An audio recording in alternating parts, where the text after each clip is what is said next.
Discussion ಮಾಡಿದ್ದೀವಿ. ಇವತ್ತು ಗಣಿತವನ್ನು ನೋಡೋಣ.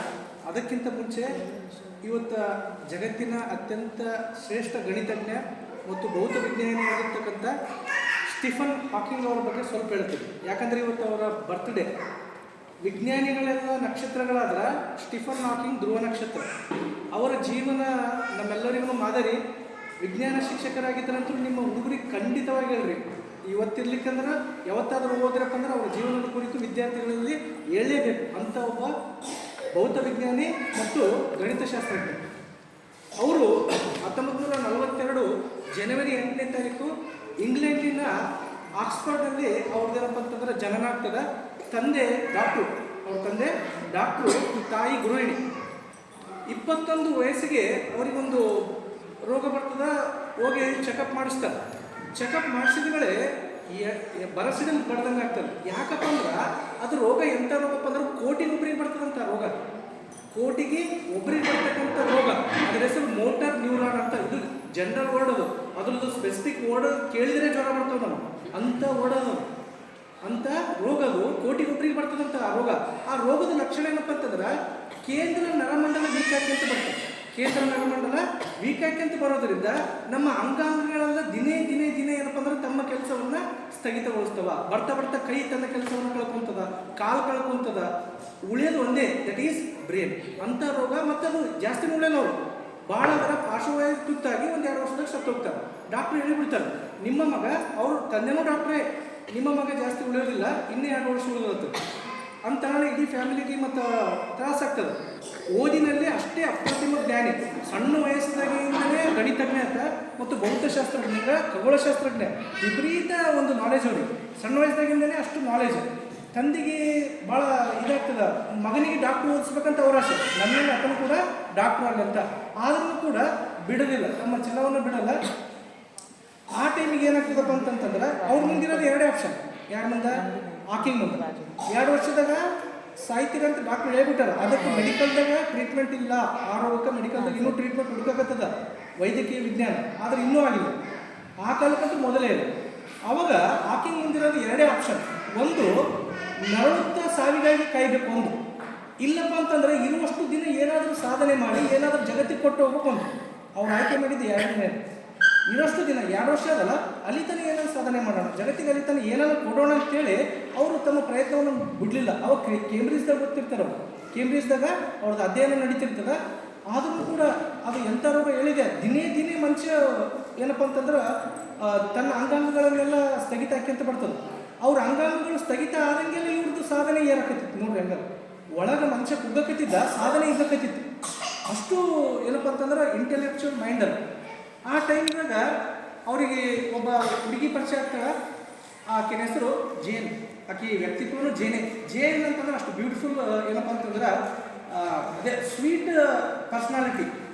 ಆಗ ಲವ್ ಆಗ್ತದೆ, ಮ್ಯಾರೇಜ್ ಮಾಡ್ಬೇಕನ್ನ ಆ ರೋಗ ಗೊತ್ತಾಗ್ತದೆ. ಅವ್ರ ತಂದೆಗೆ ಹೇಳ್ತಾನೆ, ಆಯ್ತಮ್ಮ ನೀ ಏನೋ ಆಗ್ಯದ, ಬಟ್ ನನ್ನ ಮಗ ಬದುಕದೆ ಇನ್ನೂ 2 ವರ್ಷ.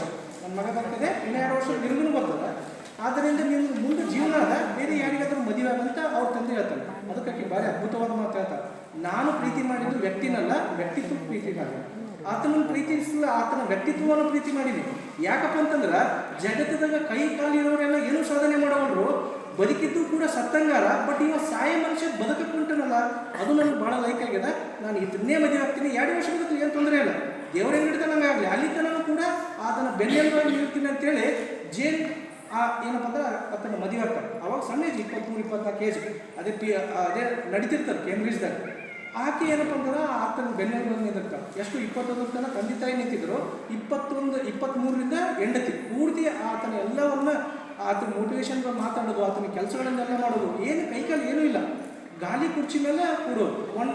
ಒನ್ ಡೇ ಹೋಗ್ತಿರ್ತಾರೆ ಕಾಲೇಜಿಗೆ, ಬಿದ್ದು ಬಿಡ್ತಾರೆ. ಬೀಳನೆ ಹೇಳಿದ್ದೇನೆ, day to day body organs ಎಲ್ಲ ಡ್ಯಾಮೇಜ್. ಬೀಳನೆ 2 ದಿವಸದನ ಏನಪ್ಪ ಅಂತಂದ್ರೆ ಓಶ್ ಬರಲ್ಲ, ಸೀದಾ ಹಾಸ್ಪಿಟಲ್ದಾಗ ಓಶ್ ಆಗ್ತದೆ 2 ದಿವಸ ಆಗೋಣ. ಎದ್ದೇಳೋಣ ಡಾಕ್ಟ್ರಿಗೆ ಏನು ಕೇಳ್ತಾರಂತ, ಸರ್ ಬ್ರೇನಿಗೆ ಏನಾಗಿಲ್ಲ ಅಂತ ಕೇಳ್ತಾರೆ. ಅವ್ರಿಗೆ ಗೊತ್ತಿತ್ತು ಹುಡುಗಿದ ಬಾಡಿ ಎಲ್ಲ ಹೋಗ್ಯದ, ಬ್ರೇನಿಗೆ ಏನಾಗಿಲ್ಲಲ್ರಿ ದೈವಕ್ಕೆ ಅಂತ. ಏನಾಗಿಲ್ಲಪ್ಪ, ಬ್ರೇನ್ ಚಲೋ ಅದು. ಅವ್ರ ದೈವ ಏನಪ್ಪ ಅಂದ್ರೆ ಬ್ರೇನ್ ಒಂದು ಚಲೋ ಇತ್ತು. ಭೌತಿಕ ಆರ್ಗನ್ಗಳೆಲ್ಲ ಡ್ಯಾಮೇಜ್, ಬೌದ್ಧಿಕ ಮಾತ್ರ ಉಳಿದಿತ್ತು. ಅದೇ ಗಾಡ್. ಅದನ್ನು ಇಟ್ಕೊಂಡು ಅವರು ಕಪ್ಪು ಕುಳಿ ಕೇಳಿರ್ಬೇಕಲ್ಲ, ಬ್ಲ್ಯಾಕ್ ಹೋಲ್ ಅಂತ ಹೇಳ್ತೀವಿ ನಾವು. ಕಾಲದ ಬಗ್ಗೆ ಈಗೆಲ್ಲ ಪಿಕ್ಚರ್ಗಳು ಬಂದವ. ಟೈಮ್ ಅಂದರೆ ಮುಂದೆ ಹೆಂಗೆ ಕಾಲ ಇರ್ತದೆ, ಹಿಂದೆ ಹೆಂಗೆ ಕಾಲ ಇತ್ತು, ಕಾಲದ ಬಗ್ಗೆ ಅಧ್ಯಯನ ಮಾಡಿದ್ರು. ಅದೊಂದು ಬುಕ್ ಬರೆದ್ರು, A brief history of time ಅಂತ. ಜಗತ್ತಿನಲ್ಲೇ ಅತ್ಯಂತ ಮಾರಾಟವಾದ ಪುಸ್ತಕ ಅದು. ಅದನ್ನು ಬರೆದವರು ಯಾರಪ್ಪ ಅಂದರೆ ಇವರೇ. ಜಗತ್ತಿನಲ್ಲೇ ಅತ್ಯಂತ ಹೆಚ್ಚು ಮಾರಾಟವಾದ ಕೃತಿ ಅದು, ವಿಜ್ಞಾನದ ಅಂತ ಕೃತಿ ಏನಪ್ಪ ಅಂತಂದ್ರೆ ಅತ್ಯಮೂಲ್ಯ ಕೃತಿ ಅದು. ಹಿಂದೆ ಬಂದಿಲ್ಲ, ಮುಂದೆ ಬರೋದಿಲ್ಲ. ಬರೆದವರು ಯಾರು? ಬರೆದವರು ದಟ್ ಈಸ್ ಸ್ಟೀಫನ್ ಹಾಕಿಂಗ್. ಕಾಲದ ಬಗ್ಗೆ ಕುಂತಲ್ಲೇ ಏನೂ ಇಲ್ಲ, ಕೈ ಇಲ್ಲ, ಕಾಲಿಲ್ಲ, ಒಂದು ವೀಲ್ ಚೇರು. ಅವ್ರದ್ದು ನೀವು ಬೇಕಿದ್ರೆ ಗೂಗಲ್ದಾಗ ಸರ್ಚ್ ಮಾಡಿ ನೋಡ್ರಿ. ಒಂದು ವೀಲ್ ಚೇರ್ ಮೇಲೆ ಕೊಡಬೇಕು, ಕೈ ಇಲ್ಲ, ಕಾಲಿಲ್ಲ, ಬಾಯಿನೂ ಕೂಡ ಅಳಿಗಾಡಲ್ಲ, ವರ್ಕ್ ಮಾಡೋದಂದ್ರೆ ಕಣ್ಣುಗಳು, ಬ್ರೇನ್. ಆ ಕಂಪ್ಯೂಟರ್ ಎಷ್ಟು ಇವ್ರದ್ದು ಸಾಧನೆ ನೋಡಿ, ಕಂಪ್ಯೂಟರ್ ಕಂಪ್ನಿದವರು ಒಬ್ರು ಏನು ಮಾಡ್ತಾರಪ್ಪ ಅಂದ್ರೆ ಹೈಲಿ ಅಡ್ವಾನ್ಸ್ಡ್ ಕಂಪ್ಯೂಟರ್ನ ಅವ್ರ ಕುರ್ಚಿಗೆ ಏನಪ್ಪ ಅಂತಂದ್ರೆ ಸೆಟ್ ಮಾಡ್ತಾರೆ.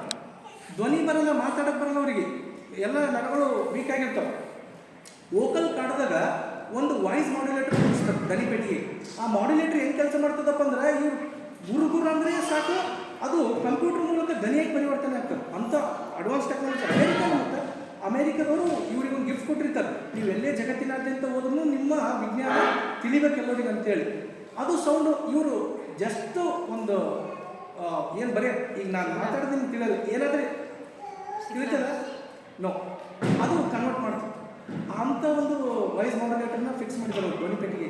ಅದರಿಂದ ಜಗತ್ತಿನಾದ್ಯಂತ ಅವರು ಸ್ಪೀಚ್ಗಳು ಕೊಟ್ಟರು. ಅದಕ್ಕೆ ಯಾರು ಸಹಾಯಕಿ? ಹೆಂಡತಿ ಅದಕ್ಕೆಲ್ಲ ಹೆಲ್ಪ್ ಮಾಡ್ತಿದ್ದಾರೆ. ಅವ್ರದ್ದು ಮೇನ್ ಪೂರ್ತಿ ಅವ್ರದ್ದು ಎಲ್ಲ ಡೈಲಿ ದಿನಚರಿ ಏನು ನಡೀಬೇಕು ಹೆಂಡತಿನೇ ನೋಡ್ಕೊತಿದ್ರು. ಯಾವ ದೇಶಕ್ಕೆ ಹೋಗಬೇಕು, ಯಾವ ಯೂನಿವರ್ಸಿಟಿದಾಗ ಮಾತಾಡಬೇಕು, ಏನಿಲ್ಲ, ಎ ಟು ಜೆಡ್ ಆಕೆನೇ ಏನಪ್ಪ ಅಂತಂದ್ರೆ ಅವ್ರನ್ನ ಪೂರ್ತಿ ಕೊನೆಗಾಲ ತನಕ ಕೂಡ ಅವ್ರು ನೋಡಿಕೊಂಡ್ರು. ಡಾಕ್ಟ್ರ್ ಏನು ಹೇಳಿದ್ರು, ಎಷ್ಟು ವರ್ಷ ಬದುಕ್ತಾರೆ ಅಂತ ಹೇಳಿದ್ರು? 2 ವರ್ಷ. 21ಕ್ಕೂ ರೋಗ ಬಂದಿತ್ತು, 23 ತನಕ ಬದುಕಬಹುದು. 40 ವರ್ಷ ಆಯಿತು. ಆಟೋತಿಗೆ ಅವರೆಲ್ಲ ಇಂಗ್ಲೆಂಡಿನ ಪ್ರತಿಷ್ಠಿತ ಪದವಿ ಬಂತವರಿಗೆ. ಎಲ್ಲ ಬೇರೆ ಬೇರೆ ಯೂನಿವರ್ಸಿಟಿಗಳಿಂದ ಡಾಕ್ಟರೇಟ್ ಪದವಿಗಳು ಬಂದು ಬೇರೆ ಬೇರೆ ಯೂನಿವರ್ಸಿಟಿಗಳು ಕರೆಯಕತ್ತರು, ನಮ್ಮಲ್ಲಿ ಬಂದು ಮಾತಾಡ್ರಿ, ನಿಮ್ಮಲ್ಲಿ ಬಂದು ಮಾತಾಡ್ರಿ. ಡೇಟ್ ಸಿಗಲಿಲ್ಲ ಅವ್ರದ್ದು. ಅವರಿಗೆ ಸ್ಪೀಚ್ ಮಾಡೋಕ್ಕೆ ಡೇಟ್ಗಳು ಸಿಗಲಿಲ್ಲ, ಅಷ್ಟು ಬ್ಯುಸಿ ಆದರು. ಅದನ್ನೆಲ್ಲ ಸ್ಟೀಫನ್ ಹಾಕಿಂಗ್ ಏನಪ್ಪ ಅಂತಂದ್ರೆ ನಿಭಾಯಿಸ್ತಿದ್ರು. ಅವ್ರಿಗೂ ಗೊತ್ತು ಟಯರ್ಡ್ ಆಗ್ತದೆ, ಯಾವಾಗ ಏನಾಗ್ತದೆ ಗೊತ್ತಿಲ್ಲ. ಆದ್ರೂ ಕೂಡ ಅದನ್ನೆಲ್ಲ ನಿಭಾಯಿಸಿ ಕಾಲದ ಬಗ್ಗೆ, ಕಪ್ಪು ಕುಳಿಯ ಬಗ್ಗೆ, ಸೈದ್ಧಾಂತಿಕವಾಗಿ ಕುಂತಲ್ಲೇ ಆಕಾಶದಾಗ ಏನು ನಡೆಯಕತ್ತಿಲ್ಲ, ಕಪ್ಪು ಕುಳಿ.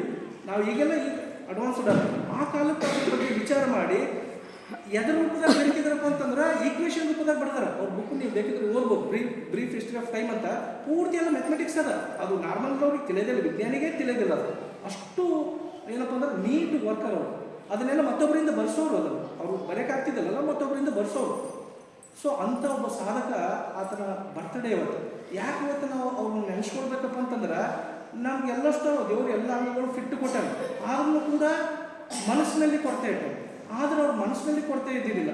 ಅವರು ವಿಶೇಷ ಚೇತನರು, ಬಟ್ ಮನಸ್ಸಿಗೆ ಯಾವುದೂ ಕೊರತೆ ಇದ್ದಿಲ್ಲ. ಆದರ್ಶ ಇಲ್ಲದೆ ಬದುಕಿದ್ರೆ ಬದುಕಿಗೆ ಅವಮಾನ, ಸಾಧನೆ ಮಾಡಲಾರ್ದ ಸತ್ರ ಸಾವಿಗೆ ಅವಮಾನ.